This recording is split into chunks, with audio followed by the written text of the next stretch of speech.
تیسرا اعتراض یہ ہے، سورۃ البقرہ آیت نمبر 259 259 اللہ تعالیٰ ارشاد فرماتا ہے وانظر الی حمارک۔ اللہ تعالیٰ ارشاد فرماتا ہے ایک خاص بندے کے بارے میں، جسے اللہ نے جب موت سے دوچار کیا تو ان کے پاس کوئی کھانے کی چیز بھی تھی، پینے کے لیے مشروب تھا، اور وہ جو سواری انہوں نے کی تھی نا، گدھا، وہ بھی تھا، اور وہ لیٹ گئے، اور اللہ رب العزت نے ان پر موت طاری کر دی، اور وہ 100 سال تک موت میں رہے، اور اس کے بعد اللہ نے انہیں اٹھایا۔ اللہ تعالیٰ فرماتا ہے فَأَمَاتَهُ اللَّهُ مِئَةَ عَامٍ، اللہ نے انہیں مردہ رکھا 100 برس تک، ثُمَّ بَعَثَهُ، اور اللہ نے پھر انہیں زندہ کیا، اور فرمایا کم لبستا، آپ یہاں کتنا ٹھہرے ہو، کتنا عرصہ ٹھہرے ہو، نیند کتنا عرصہ آئی ہے، یہ موت سے دوچار کتنا عرصہ ہوا؟ کہنے لگے لبست یومن و بعض یوم، میں دن بھر ٹھہرا ہوں یا دن کا کچھ حصہ کچھ۔ قال بل لبست مئۃ عام، آپ 100 سال موت کی حالت میں رہے۔ اللہ فرماتا ہے فانظر الی طعامک و شرابک، آپ اپنے کھانے کو دیکھو، پانی کو دیکھو، اب تک بدبو نہیں لایا، لم یتسنہ، بدبو نہیں آئی، نہ کھانے سے بدبو آئی اور نہ ہی رس سے بدبو آئی، جبکہ یہ جلدی سڑ جانے والی چیز ہے۔ آگے امام نے ترجمے فرمایا وانظر الی حمارک، اور اپنے گدھے کو دیکھ کہ جس کی ہڈیاں تک سلامت نہ رہیں۔ یہ کتنا فاضلانہ عالمانہ ترجمہ اعلیٰ حضرت امام اہل سنت نے کیا۔ اب یہ فی التین کیا کہتا ہے؟ کہتا ہے یہاں اعلیٰ حضرت نے 8 کلمے بڑھا کر تحریف کی ہے کہ ایک، جس 2 کی 3 ہے نا مذاق بچوں والا، ہڈیاں 4 تک 5 سلامت 6 نہ 7 رہی 8، یہ 8 الفاظ اپنی طرف سے بڑھائے ہیں اعلیٰ حضرت نے۔ اس اندھے سے کوئی پوچھے، ہم بار بار کہے ہیں کہ یہ ترجمہ کون سا ہے؟ تفسیری۔ تو اہل تفسیر کیا کہتے ہیں؟ یہ ہے خازن، اس میں لکھا ہے وانظر الی حمارک، اے انظر الی احیاء حمارک، اپنے گدھے کو دیکھیے، ہم نے اسے زندہ کیا تو دیکھا کہ اس کی سفید ہڈیاں ہیں۔ فرکب اللہ العظام بعض علی بعض، تو اللہ رب العزت نے پھر ان کی ہڈیوں کو بعض ہڈیوں سے جوڑا، اللہ نے جلد کا اور لحم کا لباس چڑھایا ہے۔ وَحَيَاهُ وَهُوَ يَنظُرُ، اور جب اسے زندہ کیا وہ دیکھ رہے تھے تو کیا کہا؟ سفید ہڈیاں تھیں، گدھے کی کیا تھی؟ سفید ہڈیاں تھی، ذرا دیکھیے۔ اور دیکھتے ہی دیکھتے پھر اللہ نے ان ہڈیوں کو جوڑا، اور ان ہڈیوں کو جوڑنے کے بعد پھر کیا کیا؟ پھر گوشت اور پوست کا لباس اللہ نے اس پر چڑھایا، اور وہ گدھا زندہ ہوا اس بزرگ کی موجودگی میں اور ان صاحب کی نگاہوں کے سامنے۔ اچھا، یہ ہے جلالین جیسے بچے پڑھتے ہیں۔ صاحب جلالین کیا کہتے ہیں؟ سنیے، کہتے ہیں وانظر الی حمارک، اپنے گدھے کو دیکھیے، کیفا ہوا، وہ کیسا ہے؟ اب فراہ میتن، تو اس شخص نے جس کا یہ قصہ ہے اس نے دیکھا کہ وہ تو مردہ ہے گدھا، وَعِظَامُهُ بِيضٌ طلوع، اور اس کی جو ہڈیاں ہیں وہ سفید ہیں اور چمک رہی ہیں۔ تو اب دیکھو ایک دفعہ پھر ترجمہ سنیے، اور اپنے گدھے کو دیکھ کہ جس کی ہڈیاں تک سلامت نہ رہی ہیں۔ اب یہ پتہ ہے کیا کہتا ہے؟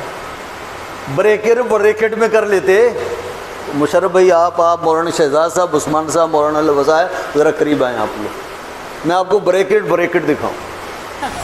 فرمایا نہیں، بلکہ تجھے 100 برس گزر گئے، اور اپنے کھانے پینے کو، پانی کو دیکھ کہ اب تک بدبو نہ لایا، اور اپنے گدھے کو دیکھ کہ جس کی ہڈیاں تک سلامت نہ رہی۔ بریکٹ آیا یا نہیں آیا؟ تو اندھے کو یہاں بریکٹ نظر نہیں آیا۔ وہ کہتے ہیں اگر تفسیری کرنی تھی، توضیح کرنی تھی، تو بریکٹ دیکھ دیتے، تجھے بریکٹ کب نظر آتا؟ تو بتائیے یہاں بریکٹ میں دیا یا نہیں دیا؟ تو بریکٹ لکھو تو بھی تو نے نہیں ماننا، اور بریکٹ نہ لکھو تو بھی تو نے نہیں ماننا۔ تو بتائیے فتنہ ہے یا نہیں؟ بولو ہے۔ یہ ہے سورۃ الانعام 158 اللہ تعالیٰ ارشاد فرماتا ہے حل ینظرون الا ان تأتیہم الملائکہ اور یاتی ربک اور یاتی بعض آیات ربک. اعلیٰ حضرت نے ترجمہ لکھا کاہے کے انتظار میں، مگر یہ کہ آئیں ان کے پاس فرشتے، یا تمہارے رب کا عذاب آئے یا تمہارے رب کی ایک نشانی آئے. اس انتظار میں ہے کہ تین چیزوں میں سے کوئی چیز آئے. وہ مبتدی طالب علموں والا ترجمہ وہ تو یہ ہے، وہ کس انتظار میں ہیں؟ مگر یہ کہ ان کے پاس فرشتے آئیں یا ان کے پاس تیرا رب آئے. ان کے پاس تیرا رب آئے. اعلیٰ حضرت نے اس کا ترجمہ کیا تیرا رب آئے کی بجائے اعلیٰ حضرت نے کیا ترجمہ کیا؟ تمہارے رب کا عذاب آئے. رب آئے کی بجائے فرمایا تیرے رب کا، تمہارے رب کا عذاب آئے. یہاں میرے بھائیوں اہل علم حضرات آپ سے توجہ، ہمارے ہاں جو بلاغت کی کتابیں ہیں ان کو اٹھا کر دیکھیے تو آپ کو معلوم ہوگا کہ انسان اپنے معافی ضمیر کو جب بھی ادا کرتا ہے اس کے تین طریقے ہوتے ہیں. یا تو مدعا سے زائد لفظ بولے جائیں، اسے اطناب کہتے ہیں، یا مدعا کے برابر الفاظ بولے جائیں، اسے مساوات کہتے ہیں، یا مدعا کو مختصر لفظوں میں بیان کیا جائے، اسے ایجاز و اختصار کہتے ہیں. سادہ لفظوں میں، آسان لفظوں میں بول رہا ہوں. کوئی بھی شخص کسی زبان کا ہو، کہیں کا رہنے والا ہو، وہ پڑھا لکھا ہو ان پڑھ ہو، اپنے معافی ضمیر کو جب لفظوں سے ادا کرتا ہے تو یا وہ اطناب کو اپناتا ہے یا ایجاز کو اپناتا ہے یا مساوات کو اپناتا ہے. تو ایجاز یہ ایک قسم ہے کس کی کہ کوئی آدمی اپنے مدعا کو بیان کرے مختصر انداز میں، مختصر لفظوں میں، اسے ایجاز کہتے ہیں. پھر ایجاز کی دو قسمیں ہیں، ایجاز قصر اور ایجاز حذف. ایجاز قصر یہ ہے کہ وہاں حذف نہ ہو، اور ایجاز حذف یہ ہے کہ وہاں حذف کا ارتکاب ہو. عبارت مختصر ہو اور وہاں عبارت کا اختصار کس طرح سے کیا گیا ہو، کچھ لفظ حذف کر دیے اور چھوڑ دیا سمجھنے والوں پر کہ وہ خود سمجھ جائے. اچھا حذف کتنا ہوگا؟ تو علماء بلاغت نے لکھا کبھی جملے کا جز، اور کبھی کبھی یہ اختصار اتنا بڑھ جاتا ہے کہ کبھی جملہ اور جملے سے زائد الفاظ بھی معذوف ہوتے ہیں. سب کی دلیل ہے. مثلا فرمایا واسأل القریہ، اس کا لفظی ترجمہ یہ ہے بستی سے پوچھ.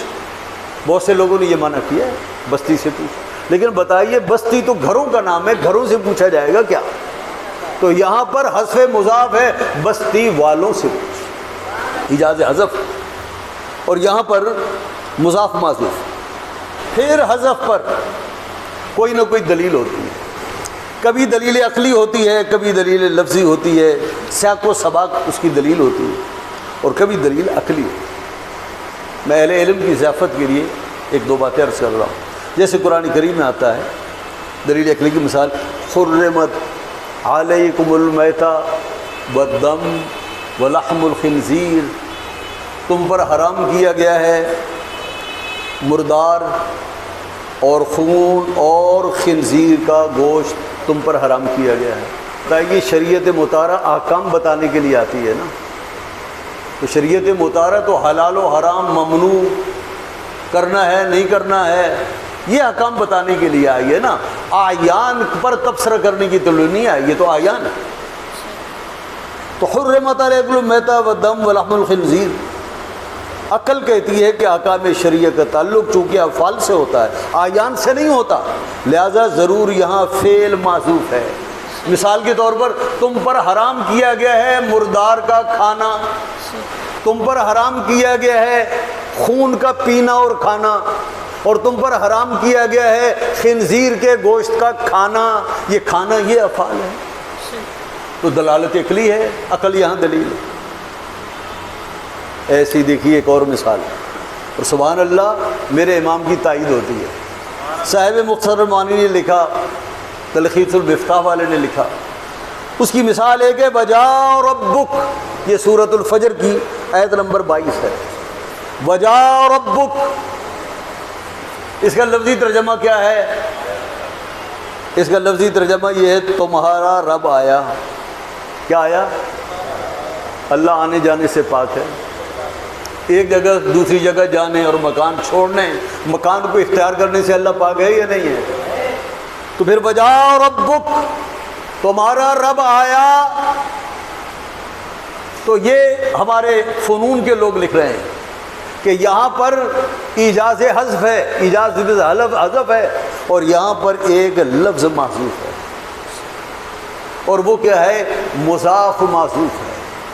وجاء امر ربک، وجاء امر ربک، اس کے کیا معنی ہے؟ تمہارے رب کا حکم آئے. اللہ کیسے آئے گا؟ اللہ کا حکم آئے گا. تو یہ کس نے ترجمہ کیا؟ یہ علم معنی و بلاغت والوں نے اس کا ترجمہ کیا. میں ایک اور بات آپ سے پوچھتا ہوں، توجہ ہے بھائی؟ یہ بات ایسی ہے، آپ پوچھیے ذرا. بسم اللہ الرحمن الرحیم، مشرف بھائی کیا ترجمہ ہے اس کا؟ شروع اللہ کے نام سے یا اللہ کے نام سے شروع؟ مجھے یہ بتائیے، پورے بسم اللہ میں با، اس، اللہ، الرحمن الرحیم، کہیں شروع کا لفظ ہے؟ تو پھر بتاؤ شروع کا ترجمہ کہاں سے کیا؟ اور جو تو نے 23 دن میں ترجمہ کیا تو نے بھی یہی کیا ہوگا. تو بتائیے بسم اللہ الرحمن الرحیم کا ترجمہ کیا کیا جاتا ہے؟ میں شروع کرتا ہوں یا اللہ کے نام سے شروع، یا شروع اللہ کے نام سے؟ بتا شروع کس لفظ کا ترجمہ. تو یہاں بھی کہنا چاہیے تحریف کی ہے، اپنی جیب سے یہ لفظ ڈالا ہے شروع کا، یہ نہیں. اس لیے یہ وہ کہے گا جو علم سے عاری ہوگا، جو فنون سے بیگانہ ہوگا. اس مثال کو بطور مثال کس نے؟ صاحب مختصر معنی نے اس کو پیش کیا، اور انہوں نے فرمایا کہ کہیں عقل بتاتی ہے کہ یہاں یہ لفظ معذوف ہے، اس کے اعتبار کو ساقط نہیں کر سکتے. کیوں؟ اس لیے یہاں عقل کیا ہے؟ بسم اللہ میں با حرف جار اور اسم مجرور، اور ہر جار مجرور کا کوئی نہ کوئی متعلق ہوتا ہے. یعنی طلبہ بتاؤ، جار مجرور کا متعلق ہوتا ہے؟ اور جار مجرور کا متعلق مذکور ہے نہیں، تو پھر معذوف ہوگا یا مقدر ہوگا، اور وہ ہے مثلا اشرہو، ابتدئو، آکلو، اشربو وغیرہ. تو یہ بتائیے شروع کس کا ترجمہ ہے؟ قرآن کریم میں تو شروع لکھا ہوا نہیں ہے. معلوم ہو کچھ چیزیں لکھی نہیں ہوتی، انہیں جاننا پڑتا ہے. اب دیکھیے میرے امام کا ترجمہ، هل ينظرون الا ان تاتيهم الملائکہ او یاتی ربک، کیا وہ اس انتظار میں ہیں کہ ان کے پاس فرشتے آئیں یا تمہارے رب کا عذاب آئے؟ تو لفظی ترجمہ کیا تھا؟ یا اللہ آئے، رب آئے، تیرا رب آئے. فرمایا نہیں، رب تو آنے سے پاک ہے، جانے سے پاک ہے، تیرے رب کا عذاب آئے، تیرے رب کا امر آئے. اور بتائیے یہی ترجمہ صاحب مختصر نے کیا یا نہیں کیا؟ اب سنیے، اگر تو یہ کہے کہ وہ تو تفسیر کی کتاب نہیں، یہ خازن اور خازن پڑھو، انشاءاللہ اللہ کے لطف اور مہربانی کے خزانے ملیں گے. او یاتی ربک، فرمایا او یاتی ربک یعنی للحکم وفصل القضاء بین الخلق یوم القیامہ. یہ آیا، یہ ہے تفسیر جلالین. او یاتی ربک، تو اس کا ترجمہ کیا کیا ہے یاتی ربک کا؟ اے امرہو بمانا عذاب ہی، یا یہ کہ تیرے رب کا امر آئے، یعنی تیرا رب آئے. اس کا ترجمہ کیا تیرے رب کا امر آئے، یعنی تیرے رب کا عذاب آئے. تو بتائیے یہ اعلیٰ حضرت کا ترجمہ تھا یا نہیں؟ تو بھائی اعلیٰ حضرت کا ترجمہ سمجھنے کے لیے بھی علم، عقل، دانش ہونی چاہیے، روحانیت ہونی چاہیے، اور علم کا نور ہونا چاہیے. پانچواں اعتراض، اللہ تعالیٰ ارشاد فرماتا ہے وَالنَّجْمِ إِذَا هَوَىٰ. اعلیٰ حضرت نے ترجمہ یہ کیا، اس پیارے چمکتے تارے. ایسا ترجمہ ہے کہ روح و قلب فدا ہو جائے.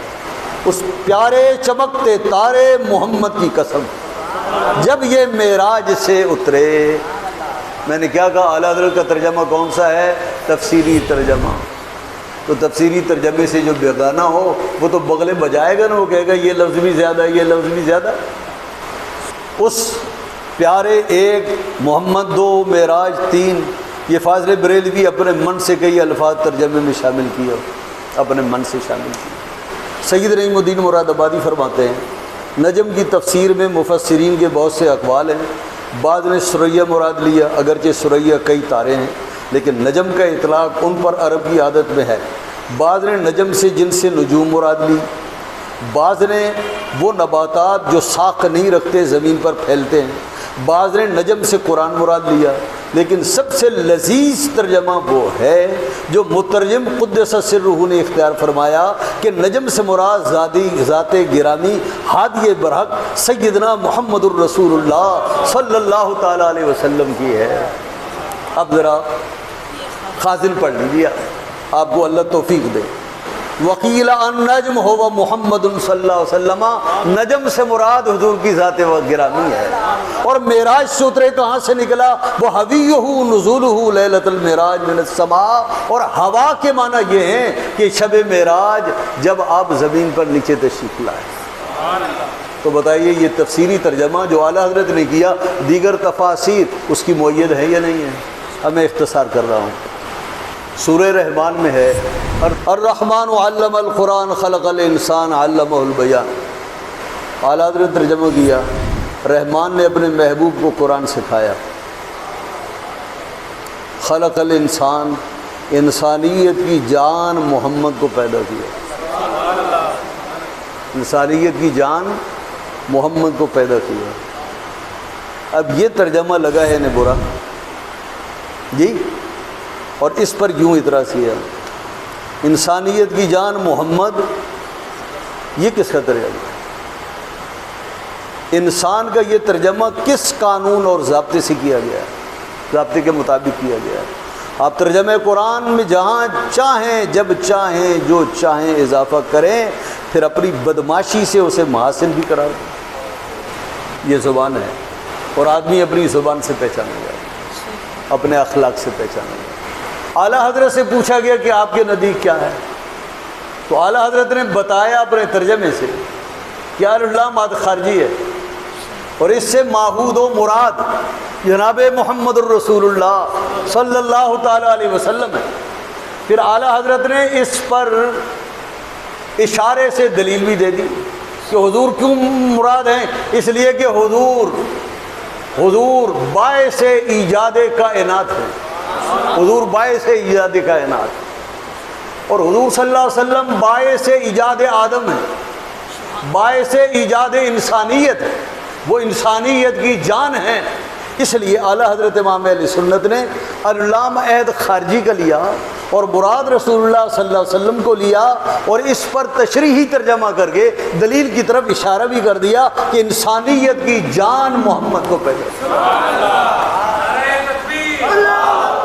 پھر سنیے خازن نے کہا خلق الانسان یعنی آدم علیہ الصلوۃ والسلام، قالہ ابن عباس علمہ البیان اسماء کل شیء، وقیل علمہ اللغات کلھا، وقیل الانسان اسم جنس واراد به جمیع الناس، وقیل اراد بالانسان محمد صلی اللہ تعالی علیہ وسلم، نے کہا حضور مراد ہے۔ اب اس کا آخری اعتراض، یعنی یہاں کے لحاظ سے آخری اعتراض، خلق الانسان علمہ البیان، کیا ترجمہ کیا؟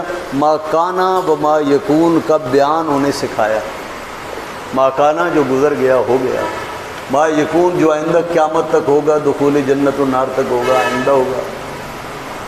تو اعلیٰ حضرت کیا ترجمہ کیا کہ اللہ نے اپنے محبوب کو قرآن سکھایا، انسانیت کی جان محمد کریم کو پیدا کیا، اور انہیں ما کانا و ما یکون کا بیان سکھایا۔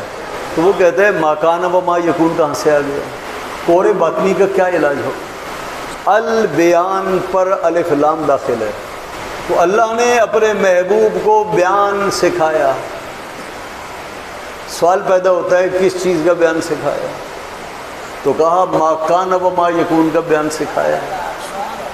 یہ بھی کیا ہے؟ ترجمہ تفسیری ہے، تاکہ بات مکمل سمجھ میں آئے۔ اور اگر آپ چاہیں تو اسے یوں لے لیں کہ یہاں یہ بتایا گیا کہ بیان کا مضاف الیہ معذوف ہے، وہ ہے ما کان و ما یکون، اور مضاف الیہ کو حذف کرنے کے بعد الف لام کو اس کے قائم مقام کیا۔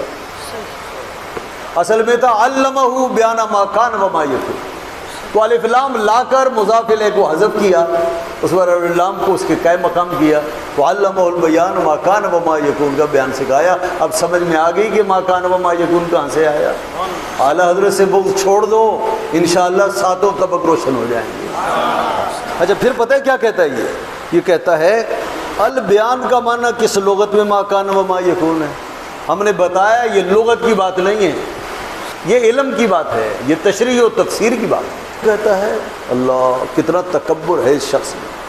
کہتے ہیں کس کتاب میں البیان کا ترجمہ ما کان و ما یکون ہے؟ کہتے ہیں اگر ملتا ہے تو بریلویوں پر یہ ادھار ہے، اس کو چکانے کے لیے صبح و قیامت کا وقت بریلویوں کو دیا جاتا ہے، صبح قیامت کا وقت بریلویوں کو دیا۔ ایسا تکبر والے پر اللہ کی پھٹکار۔ اب اعلیٰ حضرت نے یہ لفظی ترجمہ نہیں کیا کہ تو پوچھے کہ البیان کا ترجمہ ما کان و ما یکون ہے، البیان کا ترجمہ تو بیان ہی ہے، لیکن کس چیز کا بیان؟ تو تشریحی ترجمے میں کہا ما کان و ما یکون کا بیان۔ کس نے کہا کہ یہ ترجمہ ہے؟ اور صبح قیامت تک تو کیا مانتا ہے؟ کس نے کہا ہے کہ اس کا یہ ترجمہ ہے؟ پھر پتہ ہے کیا کہتا ہے اللہ؟ کہتے ہیں اگر بیان کا معنی ما کان و ما یکون ہے تو جو لوگ حضور کی ذات اقدس کے لیے ما کان و ما یکون نہیں مانتے، ان پر نص قرآنی کی انکار کا حکم لگا کر انہیں کافر و مرتد کیوں نہیں کہتے؟ کیونکہ ابھی بے وقوف پاگل، انسان کا جو معنی ہوگا بیان کا معنی اس کے مطابق کیا جائے گا۔ اب انسان کے معنی کتنے ہیں، پھر البیان کا معنی اس کے مطابق کیا بنے گا؟ یہ صاحب خازن سے پوچھتے ہیں۔ یہ فرماتے ہیں وکیل المراد بالانسان محمد صلی اللہ علیہ وسلم علمہ البیان، یعنی بیان ما کان و ما یکون ینبئ عن خبر الاولین والآخرین وعن یوم الدین، وکیل علمہ بیان الاحکام من الحلال والحرام۔ تو کیا ہے؟ اگر آدم علیہ السلام مراد ہیں تو صاحب خازن نے کہا پھر اس سے مراد اسما کا علم ہے کہ اللہ نے انسان کو آدم علیہ السلام کو پیدا کیا، انہیں بیان سکھایا، یعنی بیان اسما سکھایا، لغتیں سکھائیں، زبانیں سکھائی۔ اور اگر اس سے مراد ہے مطلق انسان تو بیان سے مراد ہے بولنے کا سلیقہ سکھایا۔ اور اگر اس سے مراد ہے محمد کریم تو پھر اس کا معنی بیان کا معنی ہوگا ما کان و ما یکون کا بیان سکھایا۔ جیسا انسان کا معنی ہوگا اور انسان کا جو مصداق ہوگا بیان کا معنی اسی لحاظ سے لیا جائے گا۔ تو پھر کیا انسان کا ایک ہی مصداق ہے؟ کئی مصداق ہے؟ اچھا پھر یہ کہتا ہے کہ کیا کہتا ہے کہ جب نص قرآنی کے انکار کا کیا حکم ہے؟ کس بے وقوف نے کہا کہ ما کان و ما یکون قرآن کریم کی نص ہے؟ کس نے کہا؟ یہ ترجمہ ہے اور تشریحی ترجمہ ہے۔ تشریحی ترجمہ میں اور نص قرآنی میں تجھے فرق نظر نہیں آتا؟ کس نے کہا یہ نص؟ اور انکار کس کا ہوتا ہے؟ خبر واحد صحیح ہو اس کے انکار بھی کفر نہیں ہوتا، اور تشریحی ترجمہ اور احتمالی جو تشریحات ہیں ان میں کفر کا فتویٰ کہاں سے ہوگا، اسے یہ بھی پتہ نہیں۔ تو حضرات محترم، یہ ہے میرے امام کا بولتا ہوا علم، اور یہ وہ علم ہے کہ جیسے علم پر اہل علم کا علم قربان ہو جائے۔ تو اللہ رب العزت سے ہدایت کی دعا ہے، اللہ رب العزت اسے ہدایت نصیب فرمائے۔